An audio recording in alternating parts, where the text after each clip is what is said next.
ধর্মনিরপেক্ষতা মানে ধর্মহীনতা নয় বললেন প্রধানমন্ত্রী শেখ হাসিনা। দুপুরে গণভবনে শুভ বুদ্ধ পূর্ণিমা উপলক্ষে বৌদ্ধ ধর্মাবলম্বীদের সঙ্গে শুভেচ্ছা বিনিময়কালে তিনি কথা বলেন। প্রধানমন্ত্রী বলেন, মহান মুক্তিযুদ্ধে সব ধর্মের মানুষ একসাথে লড়েছে, রক্ত দিয়ে এ দেশ স্বাধীন করেছে। কিন্তু ৭৫-এর ১৫ই আগস্টের পর ধর্মীয় উন্মাদনা সৃষ্টি করে দেশকে বিপথে নেয়ার চেষ্টা হয়েছে, যা সফল হয়নি।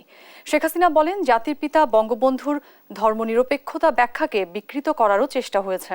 প্রধানমন্ত্রী জানান, ধর্ম বর্ণের উপর ভিত্তি করে নয়, এ দেশকে গড়ে তোলা হবে মানুষের কল্যাণের জন্য, যেখানে মানুষ সমান অধিকার নিয়ে বাঁচবে।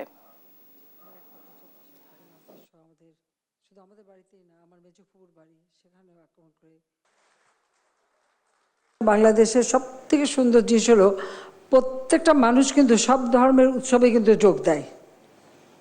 এটা আমি জানি না হলো কোথাও আছে কিনা, কিন্তু সব জায়গায় কিন্তু যোগ দেয়।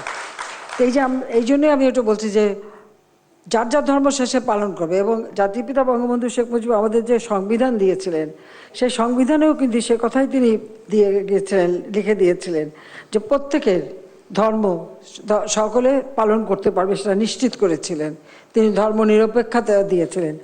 ধর্ম নিরপেক্ষতার ব্যাখ্যাও এটা বিকৃত করে দেওয়ার চেষ্টা করা হয়েছিল। প্রকৃতপক্ষে যার যার ধর্ম শেষে পালন করবে, এটা হলো ধর্ম নিরপেক্ষতা। ধর্ম নিরপেক্ষতা মানে ধর্মহীনতা নয়। কিন্তু এই ধর্মহীনতা বলেও কোনো কোনো গোষ্ঠী এটাকে অপব্যাখ্যা দেওয়ার চেষ্টা করেছে।